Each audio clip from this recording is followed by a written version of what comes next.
Hello and welcome to Practical Christian Lessons, and today we are talking about divination in the Old Testament. Let's get into it.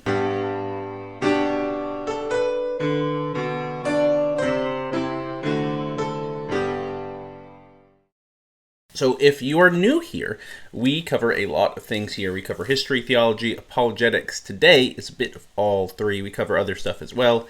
Check out all our playlist stuff. We try to organize those around what we're doing and have done and will do on the channel. This is the Archaeological Study Bible. It's important if you want to get this one because it's out of print, Archaeological. If you want it back in print, start emailing Zondervan and also tell them put it in another translation other than the NIV. They are a company, so customer demand does influence their decisions. I don't know why they stopped printing this. Disciple Dojo also talks about this a lot.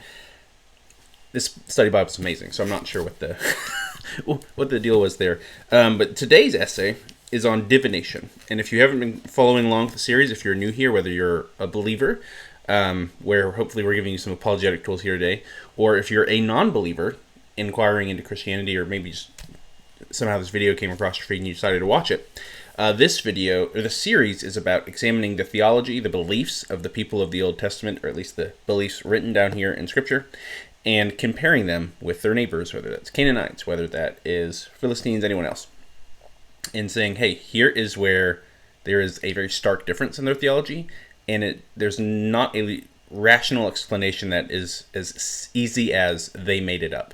So how do you explain for their beliefs that they come from? And in a way, how do you explain where the Hebrew people and later the Israelites came from?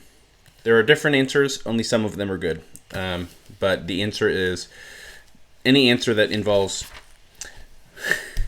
civilian uprising, knock that one out. But we are looking at Acadian divination. This is specifically Acadian, but this does also map onto many other groups around the ancient Near East. This is on page 277 over Deuteronomy 18, if you have the study Bible or just wondering where it is. Deuteronomy 18:9 through 14 prohibited the Israelites from making use of diviners and sorcerers who engage in activities God regarded as detestable practices of the nations. That's also maybe the first and most notable thing. Not only does the Bible, command the Hebrews and later Israelites not to use magic, it calls it despicable, abominable. Some translations might say wicked, these kinds of things. Many ancient people, however, regarded divination, the attempts to find and interpret omens from the gods, as a science handed down from heaven. In fact, an enormous amount of Akkadian literature was devoted to cataloging particular signs and their meanings. And this also is true later of the Romans. This seems to be a thing that was very common in pagan cultures. They make these series of systems and write them down. I've talked about the Roman one. Magic comes up a lot throughout these essays because it's a very big feature of the ancient world. And as I've mentioned several times, for the ancient people, unlike the Hebrews and the Israelites, magic and worship and these other things, they're not separate. They're all one thing. The Hebrews, as far as I'm aware, there might be someone else that has done this, or maybe some fringe groups and societies that said, no, these are separate things. When a god is acting, it is different than magic. I'm not sure. This is just what I know off the top of my head. Or maybe I've forgotten something I once read a long time ago. It happens. A few of the numerous means of divination practiced in the Old Testament times were the readings of animal entrails, also known as ectospicy. Ectospicy? No idea how to pronounce that, never known. The observation of patterns in oil dropped onto water, liconomancy, and dream interpretation, one-iromancy. That one actually does happen throughout the Old Testament on both sides. The extra-biblical omen text assigns specific meanings to possible outcomes with regards to each sign. Though there's one difference, right? They've detailed, in these documents at least, how they interpret dreams. As far as I'm aware, there's nothing like that in the Bible.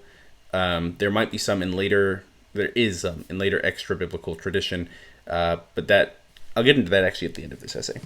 For example, if a drop of oil spilled on water split in two, a sick individual would die, or an army would fail to return from battle. If a person dreamed about a dog ripping his or her own clothing, that individual was in for financial loss. A black cat in someone's house was a sign of good fortune. Sort of the opposite here, at least in America. Down here where I live in Oklahoma, a black cat's generally seen if it crosses your path as a sign of bad fortune. Magical text also provided incantations useful in specific situations. E.g., there was an incantation to cure sick livestock. There's also incantations to cure someone of their illness, sometimes through means of some kind of alchemical concoction, or sometimes through human sacrifice, unfortunately. I have a book down here that details some of those rituals. In the Bible, such natural events are never regarded as omens. There are no incantations for practicing magic or for counteracting evil portents. Although both Joseph and Daniel interpreted dreams based upon God's leading, no code for oneiromancy may be found in Scripture. Rather, interpretation comes from God, Genesis 48, and relates only to specific situations. God did provide Israel with a mysterious form of casting lots in the Urim and Thummim, Exodus 28, 29 through 30, and they also appear again in 1 Samuel 14, 36 through 41. But the lack of any biblical description or explanation of these tools seems significant. It would appear that the texts do not intend for the reader to focus on or attempt to replicate these items, which of course is the natural assumption. We do see in much later extra-biblical literature some additions made to some of these things. I'm not sure if there's any on interpreting dreams, but, as we've talked about in this series, and there are amulets that are made. Israel is not always faithful to the commands of to the command of God, the one Lord, and sometimes they make talismans, things like that. You see in, I believe it's the Talmud. I want to say the Babylonian Talmud, but I could be getting the exact writing this is in wrong. There was the idea, maybe this was Josephus. I read too much. Where when the Urim and Thummim were cast, one of the stones would have this divine light inside of it that would shine out. This also may have been mentioned in a Targum. Anyway, a divine light shines out, and that's how you know if this decision or something was of God or not. And if we read the essay on the Urim and Thummim on this series, I bet I mentioned it in that essay. So if it's there, go check it out. If not, maybe I'll post a comment. Things like that. And then we also see in the early church, this is like 200s, 300s, there, of course, are many Jews that accept Christ as Lord. This is after the split, after there is now an official split between Judaism and Christianity in the early years. So now they are officially two separate religions. Many Jewish converts actually ended up leaving Christianity because of divination. I don't know a lot of the specifics on this. It's not something I've read a ton on, because I read a bunch of different other stuff about early church history, but there's this common note of people deconverting because they wanted to use divination practices and the church wouldn't let them. So divination, I mean, even still today, right? We see it in smaller forms, some that seem pretty harmless, some that are clearly not very harmless. Things like, what's your star sign? I'm a Capricorn. Here's whatever they call those things they put out daily that are like, here's what's going to happen for your day. Whatever they call those things. Some places around the world still practice reading animal entrails and stuff like that, especially when you get in places like the more rural parts of Africa where there's still villages. There's a lot of civilized, settled urban places in Africa that aren't using things like witchcraft, voodoo doctors. Then you get in South America, you have a lot of that going on even in the urban areas. Well, urban is going to be in those places that do have witch doctors or the equivalent of witch doctors and are practicing magic and these types of things. So, us in America, this isn't that big a deal for us. We don't encounter magic, but other places, and if you happen to be watching this from one of those places around the world that does encounter magic and has this kind of activity, please feel free to comment on any of these videos and tell us a little bit about it. It's not something I encounter because of where I live.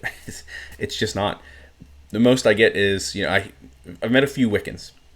That's it. Not your normal idea of witchcraft. So not a big deal. But it is something, as far as us as Christians should be saying, is wrong, and we need to be very wary of.